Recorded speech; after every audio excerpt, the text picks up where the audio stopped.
اے خداوند تیری منت کرتے ہیں کہ آج خداوند اسیا میں جاب کے بغیر ہیں، اور تو جانتا ہے تیرا گھر، تیرا کام تیرے لوگوں کی جابز کے ساتھ جڑا ہوا ہے۔ اے باپ تو ان ہاتھوں کو برکت دے تاکہ وہ تیرے گھر میں اور زیادہ دل کھولیں اور بڑی روحیں جیتی جائیں، اور پاکستان میں غم زدہ خاندانوں کے لیے تسلی اور اطمینان کی دعا کرتے ہیں۔ اور ہم تیرا شکر کرتے ہیں کہ جب تک ہماری سانسیں ہمارے بدنوں میں رواں دواں رہیں گی ہم تیرا شکر کرتے رہیں گے، کیونکہ تو نے ہمیں زندہ ہی اس لیے رکھا ہے کہ ہم تیری حمد کریں۔ ساری تعریفیں تیرے نام کے لیے ہیں اور تیرے اے خداوند لیے ہیں، اور خداوند یسوع مسیح کے وسیلے اے باپ تیری تمجید ہمارے اے خداوند وسیلے سے عبدالآباد ہوتی رہے۔ سب ایماندار کہیں آمین۔ دل نہیں چاہ رہا ہوگا آج چرچ میں آنے کے لیے، اور آپ یہ کہنے کے لیے تیار ہوں گے کہ I am not feeling well، ہوتا ہے، ایسا ہوتا ہے۔ کتنے لوگوں کی شادی ہو چکی ہے آمین، اور کتنوں کی ہونے والی ہے، ماشاءاللہ 2 3 4 آدمی ہیں۔ اپنی بیویوں کے لیے دعا کیا کریں، ان کی تعریف کیا کریں، ہر ایک کے سامنے نہیں، مجلس میں۔ مجلس کا مطلب ہے خداوند مقدسوں کی محفل میں تعظیم کے لائق ہے، مقدس مجمع میں ان کی تعریف ہونی چاہیے۔ بائبل میں لکھا ہے کہ نیکوکار بیوی کی تعریف کرنی چاہیے۔ وہ نازک ظرف ہے، نازک برتن ہے وہ، اور نازک برتن جو ہوتے ہیں انہیں محفوظ ہاتھوں میں رکھنا پڑتا ہے۔ اگر آپ میں سے کوئی چیز نکلے اور آپ کے سامنے کھڑی ہو جائے تو آپ کا اپنا آپ ہی کھڑا ہوگا آپ کے سامنے۔ اصل میں بیویاں آپ کا اپنا آپ ہیں، دوسری جگہ پہ آپ کی بیوی آپ کا اپنا آپ ہے، وہ آپ کا سیکنڈ سیلف ہے۔ آمین۔ وفادار رہیے، اپنی بیوی سے جو وفادار رہتا ہے وہ اپنے آپ سے وفادار رہتا ہے، اور جو اپنے آپ کو برباد کرتا ہے خدا اسے برباد کرے گا، لکھا ہوا ہے۔ آئے اپنے سروں کو جھکائیں، ایک لمحے کے لیے اپنی بیویوں کے لیے دعا کریں۔ پاک کلام میں یسایہ نبی کے صحیفے کے 53 باب میں لکھا ہے، ہمارے پیغام پر کون ایمان لایا اور خداوند کا بازو کس پر ظاہر ہوا، پر وہ اس کے آگے سے کونپل کی طرح خشک زمین سے جڑ کی مانند پھوٹ نکلا، نہ اس کی کوئی شکل ہے اور نہ اس کی صورت اور نہ خوبصورتی، اور جب اس پر نگاہ کریں تو کچھ حسن و جمال نہیں کہ ہم اس کے مشتاق ہوں۔ وہ آدمیوں میں حقیر اور مردود اور مرد غمناک اور رنج کا آشنا تھا، لوگ اس سے گویا روپوش تھے، اس کی تحقیر کی گئی اور ہم نے اس کی کچھ قدر نہ جانی۔ چوتھی آیت کہتی ہے تو بھی اس نے ہماری مشقتیں اٹھا لیں اور ہمارے غموں کو برداشت کیا، پر ہم نے اسے خدا کا مارا کوٹا اور ستایا ہوا سمجھا، حالانکہ وہ ہماری خطاؤں کے سبب سے گھائل کیا گیا اور ہماری بدکرداری کے باعث کچلا گیا، اور ہماری ہی سلامتی کے لیے اس پر سیاست ہوئی تاکہ اس کے مار کھانے سے ہم شفا پائیں۔ ہم سب بھیڑوں کی مانند بھٹک گئے، ہم میں سے ہر ایک اپنی راہ کو پھرا، پر خداوند نے ہم سب کی بدکرداری اس پر لاد دی، وہ ستایا گیا، اس نے برداشت کی اور منہ نہ کھولا۔ جس طرح برا ذبح کرنے کو لے جاتے ہیں اور جس طرح بھیڑ اپنے بال کترنے والوں کے سامنے بے زبان ہے، اسی طرح وہ خاموش رہا اور وہ ظلم کر کے فتویٰ لگا کر اسے لے گئے، پر اس کے زمانے کے لوگوں میں سے کس نے خیال کیا کہ وہ زندوں کی زمین سے کاٹ ڈالا گیا؟ میرے لوگوں کی خطاؤں کے سبب سے اس پر مار پڑی، اس کی قبر شریروں کے درمیان ٹھہرائی گئی، اور وہ اپنی موت میں دولت مندوں کے ساتھ موا، حالانکہ اس نے کسی طرح کا ظلم نہ کیا، اور اس کے منہ میں ہرگز چھل نہ تھا۔ خدا ان کے کلام کے پڑھے اور اس کے سنے جانے پر خداوند کی برکت ہو، کہیں خداوند کا شکر ہو۔ عید فصح کا چاند اپنی پوری آب و تاب کے ساتھ آسمان پر بغیر بادلوں کے چمک رہا تھا۔ نجات دہندہ اپنے شاگردوں کے ساتھ آخری فصح کھانے کے بعد اپنے شاگردوں کو نصیحت کرتے ہوئے چاند کی چاندنی میں رات کے وقت وادی قدرون کے نالے کے ساتھ ساتھ گزرتے ہوئے باغ گتسمنی میں داخل ہوتے ہیں۔ یہ وہ نالہ ہے جہاں پر بے شمار قربانی کے بکروں، بچڑوں اور بروں کا خون بہایا جاتا ہے۔ خدا کا بے عیب برہ وادی قدرون کے نالے کے ساتھ ساتھ سے گزرتا ہوا باغ گتسمنی میں اپنے شاگردوں کو نصیحت کرتا ہوا داخل ہوتا ہے۔ جیسے خداوند یسوع مسیح باغ گتسمنی کے دروازے میں سے باغ گتسمنی میں داخل ہوتے ہیں تو یک لخت ان کے چہرے پر اداسی کا عالم چھا جاتا ہے۔ اس سے پہلے وہ کبھی اس قدر مایوس نہیں ہوئے، اس سے پہلے وہ کبھی اس قدر دکھی نہیں ہوئے۔ وہ اپنی تمام عمر باپ کے جلال میں چلا ہے، وہ اپنی تمام عمر اپنے باپ کی رفاقت میں بسر کر چکا ہے، اس نے اپنے تمام لمحے اپنے باپ کے ساتھ اپنے باپ کی رفاقت میں صرف کیے ہیں، مگر آج نہ جانے کیوں اسے یہ احساس شدت سے ہوا جاتا ہے کہ وہ اپنے باپ کے جلال سے محروم ہو گیا ہے۔ نہ جانے آج اسے یہ احساس کیوں ستایا جاتا ہے کہ وہ اپنی باپ کی حضوری سے کٹ گیا ہے۔ نہ جانے آج اس کو کیوں یہ صدمہ سا لاحق ہے کہ آج وہ اپنے باپ کے جلال سے یکسر طور پر الگ کر دیا گیا ہے۔ اب وہ گناہگاروں کے ساتھ شریک کیا جانے کو تھا اور بے شمار گناہوں کے بوجھ کے نیچے دبا جانے کو تھا۔ اسے بے حساب گناہگاروں کے گناہوں کا بوجھ اٹھانا تھا اور گناہگاروں اور لعنتیوں کے ساتھ شمار ہونا تھا۔ بیابان کی آزمائشوں میں وہ فاتح تھا، مگر اس بار آزمانے والا ایک زوردار کوشش کے ساتھ آیا تھا، اور دیکھنا میں یہ ہے کہ نسل انسان کی جان کی قیمت جو ادا کی جانے کو ہے وہ کتنی بھاری قیمت ہے۔ وہ درد اور کرب میں مبتلا ہے۔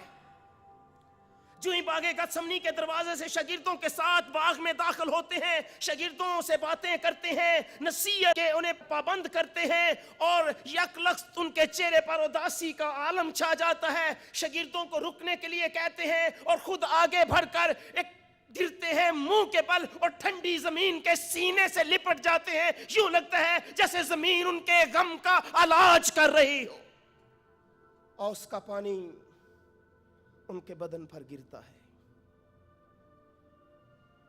اور اس کے پیلے ہونٹوں سے ایک صدا آہ کی صورت میں نکلتی ہے، اے باپ، اگر ہو سکے تو یہ پیالہ مجھ سے ڈال لے، ورنہ میری نہیں بلکہ تیری مرضی پوری ہو۔ درد اور دکھ میں اور کرب میں مبتلا ہمارا نجات دہندہ باغ گتسمنی کے اندر ایک چیک سائن کرنے کو ہے جسے کلوری پر جا کر کیش ہونا ہے۔ اس چیک کے اندر اسے کوئی بھاری اماؤنٹ یا کائنات کے سیارے نہیں بھرنے ہیں، اس چیک کے اندر اسے آسمان اور زمین قیمت کے طور پر نہیں لکھنا ہے، اس چیک کے اندر اسے اپنی زندگی بھرنی ہے، اور اس زندگی کو کیش کو کلوری پر ہونا ہے۔ دعا مانگتے ہیں کہ باپ اگر یہ ممکن ہے تو یہ پیالہ ٹال لیجئے، ورنہ میری نہیں بلکہ تیری مرضی پوری ہو۔ کتنا